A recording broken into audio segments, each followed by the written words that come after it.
Olá amigos, estou de volta para falar nessa aula sobre os embargos no TST. Esta aula também está sendo regravada em razão da alteração da Lei 13.015 de 2014. Regravamos algumas aulas de recurso de revista em razão desta lei e agora estamos regravando a aula de embargos no TST também em razão da Lei 13.015 de 2014.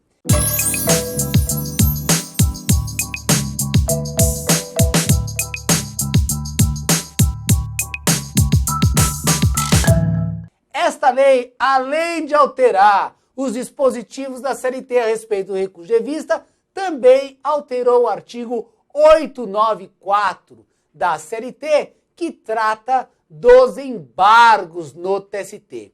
Mas, além do artigo 894, também há previsão do recurso de embargos na Lei 7.701 de 1988. Essa Lei 7.701 de 88 sofreu uma importante alteração em 2007, então já lá no ano 2007 houve uma alteração importante na Lei dos Embargos e agora em 2014 novamente os embargos sofrem uma alteração. Então vem para a tela aqui, a Lei 11.496 de 2007 foi que alterou o cabimento dos embargos no TST, alterando parte do 894 e também da Lei 7701 de 88. Volta para mim e recentemente, em setembro de 2014, foi novamente alterado o artigo 894 pela Lei 13.015 de 2014.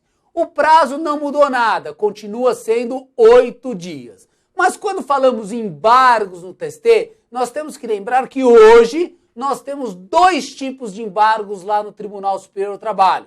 Os embargos lá do dissídio coletivo e os embargos da reclamação trabalhista, os embargos do dissídio individual. Então são dois embargos diferentes.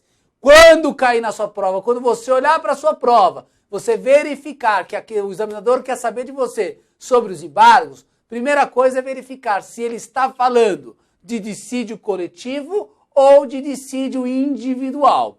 Se for dissídio coletivo, o nome desses embargos são chamados de embargos infringentes. Coloca aí na tela. Embargos infringentes. Está previsto lá no artigo 2º, inciso 2, a linha C da Lei 7701 de 88. Cabíveis para a SDC do TST contra decisões não unânimes proferidas em processo de dissídio coletivo quando a competência originária for do TST, salvo se a decisão impugnada estiver em consonância com precedente jurisprudencial ou súmula de jurisprudência do TST. Então volta para mim. No dissídio coletivo, há a figura dos embargos infringentes, que é cabível só nesta hipótese aqui, naquelas ações que são de competência originária do TST e que não forem unânimes as suas decisões. Muito bem. Não confundam esses embargos infringentes com os embargos infringentes que você estuda lá no processo civil, com os embargos infringentes do processo penal e do processo civil. No processo trabalho, só cabe embargos infringentes nesta hipótese aqui. É dissídio coletivo, não tem nada a ver com dissídio individual. No dissídio individual, também cabe embargos, mas não este aqui. Cabe os embargos chamados embargos de divergência. Os embargos de divergência está previsto no artigo 894 e que sofreu alteração recentemente. Está aí na tela para você. Caberá embargos divergentes das decisões das turmas que divergirem entre si ou das decisões preferidas pela seção de dissídios individuais ou contrárias à súmula ou orientação jurisprudencial do Tribunal Superior do Trabalho ou súmula vinculante do Supremo Tribunal Federal. Volta para mim, só nessas hipóteses, então, cabe embargos de divergência. Então, olha só, seu processo começa na vara, da decisão do juiz da vara, cabe recurso ordinário para o TRT. Da decisão do TRT, cabe recurso de revista para o TST.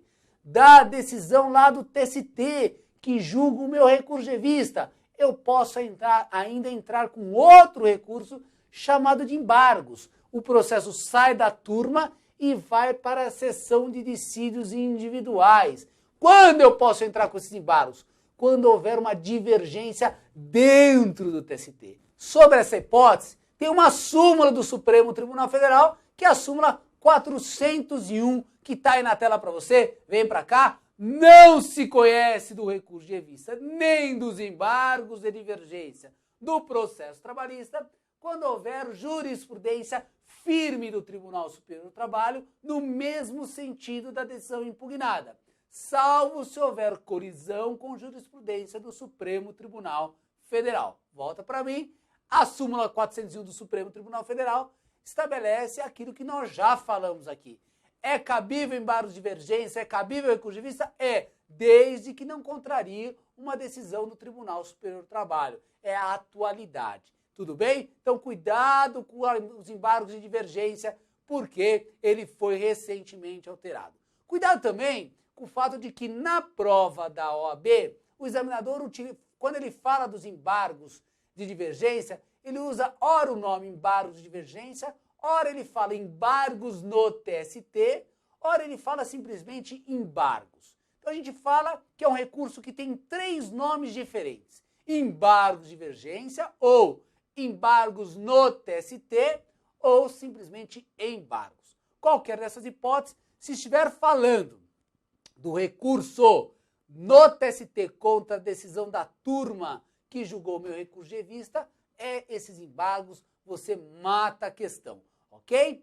Agora eu vou chamar a atenção de você para uma alteração trazida pela Lei 13.015/2014, que foi o parágrafo 3º e 4º do artigo 894 da CLT. Atenção, pessoal, a leitura da Lei 13.015 de 2014 é obrigatória. Leia a lei inteira, porque ela vai ser pedida para você com toda certeza. Mas aqui eu quero chamar a sua atenção para o parágrafo 3º e 4º do artigo 894 da CLT, redação trazida por essa lei. Está aí na tela para você, olha lá. Parágrafo 3º. O ministro relator denegará seguimento aos embargos. 1. Se a decisão recorrida estiver em consonância com súmula da jurisprudência do TST ou do Supremo Tribunal Federal, ou com iterativa, notória e atual jurisprudência do Tribunal Superior do Trabalho, cumprindo-lhe indicá-la. Volta para mim. Então eu apresento meus embargos.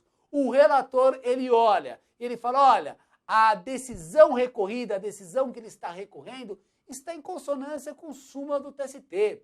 Está em consonância com o entendimento do Supremo Tribunal Federal. Então, diz o parágrafo 3º, ele monocraticamente irá denegar seguimento, ele irá trancar o meu recurso.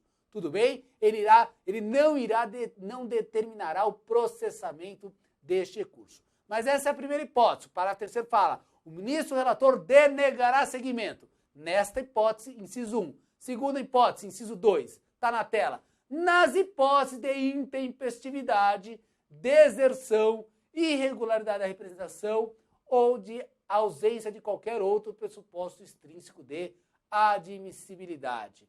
Volta para a minha imagem. Então, olha só. No inciso 1, ele fala da decisão que está em consonância com o entendimento do TST ou do Supremo. O inciso 2 diz que ele também negará seguimento se o recurso for intempestivo, se o recurso não tiver assinado por advogado, se tiver deserção, ou seja, se estiver ausente um dos pressupostos extrínsecos do recurso. Ele denega seguimento. Pergunta que o examinador vai te fazer. Desta decisão do ministro que denega seguimento ao meu recurso de embargos, cabe algum recurso? A resposta está no parágrafo 4º. Coloca aí na tela. Parágrafo 4º. Da decisão denegatória dos embargos, caberá agravo no prazo de 8 dias. Volta para mim aqui. Cuidado, agravo no prazo de 8 dias não é agravo de instrumento. O agravo de instrumento está lá no artigo 897, não tem nada a ver com esse aqui. Aqui é simplesmente agravo. Uns chamam de agravo, outros falam agravo regimental, mas é porque o processamento está no regimento interno, mas é simplesmente recurso de agravo. E o prazo desse agravo? 8 dias.